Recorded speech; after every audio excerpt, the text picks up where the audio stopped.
ಆರಿಸಿದವ ದೀಪ ಆರಿಸಿದ್ರೆ ಹೆಂಡತಿದ್ದು ಯಾಕೆ ಒಂದು ದೀಪ ಆರಿಸಿದ್ರೆ ಇಲ್ಲಿ ತನಕ ಸರ್ಕಾರಿ ಲೆಕ್ಕ ಮಾಡತ್ತಿದೆ, ಅದು ಸರ್ಕಾರ ಖರ್ಚಿತ್ತು. ಈಗ ನಮ್ಮ ಮನೆ ಕೆಲಸ ಮಾಡತ್ತೀರಿ, ಮನೆಗೆ ಒಂದೇ ದೀಪ ಇರ್ತಂತ. ಇಂಥ ಪ್ರಾಮಾಣಿಕತೆ ಇರುತ್ತೆ. ಅದಕ್ಕೆ ಅವ್ರು ಹೇಳಿದ್ರು, ಹೊನ್ನಿನೊಳಗೊಂದರೆ ಅನ್ನದೋಳೊಂದಗಳ ಇಂದಿಗೆ ನಾಳೆಗೆ ಬೇಕೆಂದಾಡ ನಿಮ್ಮ ಆಣೆ ನಿಮ್ಮ ಪರ್ವತರಾಣೆ ನಿಮ್ಮ ಕೂಡಲ ಸಂಗಮ ಶಾಂಡರಲ್ಲಿ ಅನ್ಯ ಅರಿಯನು ಅಂತಕ್ಕಂಥ. ಅಂದ್ರೆ ಹೊನ್ನಿನೊಳಗೆ ಒಂದು ಎಳೆನೂ ಬೇಕಾಗಿಲ್ಲ, ಅನ್ನದ ಒಂದು ಅಗಳು ಬೇಕಾಗಿಲ್ಲ ಅಂತಕ್ಕಂಥ ಅಷ್ಟು ಇರ್ಲಿಕ್ಕೆ ಸಾಧ್ಯ ಇಲ್ಲ ಬಂಧುಗಳೇ. ಅದಕ್ಕೆ ಬಾಬಾ ಸಾಹೇಬ್ರ ಮಾತು ಹೇಳ್ಯಾರ, ಬದುಕಲು ರಾಜಕೀಯಕ್ಕೆ ಬರಬೇಡಿ, ಜನರ ಬದುಕನ್ನು ಬದಲಾಯಿಸಲು ರಾಜಕೀಯ ಬನ್ನಿ, ಏಕೆಂದರೆ ರಾಜಕೀಯ ಉದ್ಯೋಗವಲ್ಲ, ಅದು ಸಾಮಾಜಿಕ ಜವಾಬ್ದಾರಿ ಅಂತಕ್ಕಂಥ ಮಾತಾಡ.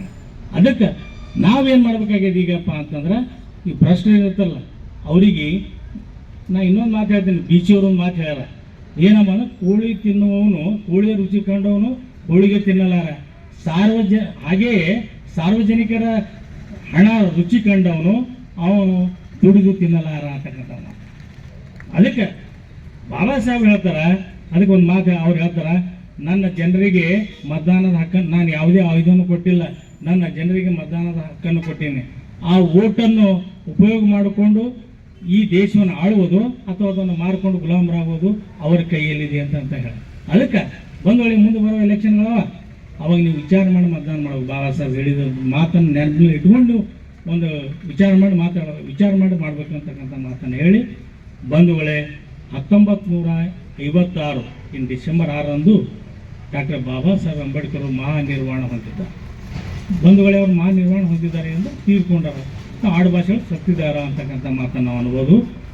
ಆದರೆ ಅವರು ನಮ್ಮನ್ನು ಭೌತಿಕ ಶರೀರ ನಮ್ಮಿಂದ ಅಗಲಿದ ಹೊರತಾಗಿ ಅವ್ರು ತೀರ್ಕೊಂಡಿಲ್ಲ.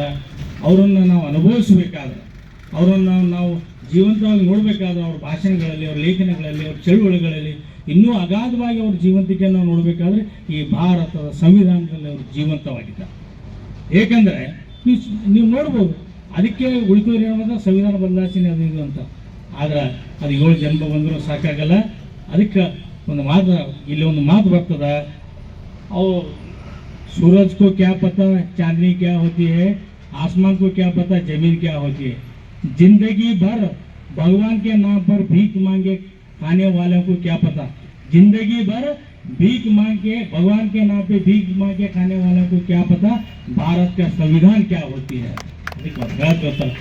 ಬಂಧುಗಳೇ, ನಾವು ಅದರ ಬಗ್ಗೆ ನಾವು ಏನಾದ ಸಂವಿಧಾನ ಉಳಿಸ್ತಕ್ಕಂಥ ಕೆಲಸ ನಮ್ಮ ಜೀವ ಹೋದ್ರ ಮೂಲಕ ನಾವು ಸಂವಿಧಾನ ಉಳಿಸ್ತಂದ್ರೆ ಬಾಬಾ ಸಾಹೇಬ್ ಇನ್ನೂ ಜೀವಂತವಾಗಿರ್ತಾರೆ, ನಾವು ಉಳಿತೀವಿ. ಸಂವಿಧಾನ ಇಲ್ಲ ಅಂದ್ರೆ ನಾವು ಜೀರೋ ಅಂತಕ್ಕಂಥ ಮಾತನ್ನು ಹೇಳಿ ಬಂಧುಗಳಿಗೆ ಒಂದು ಮಾತು ಹೇಳಕ್ಕೆ ಇಚ್ಛೆ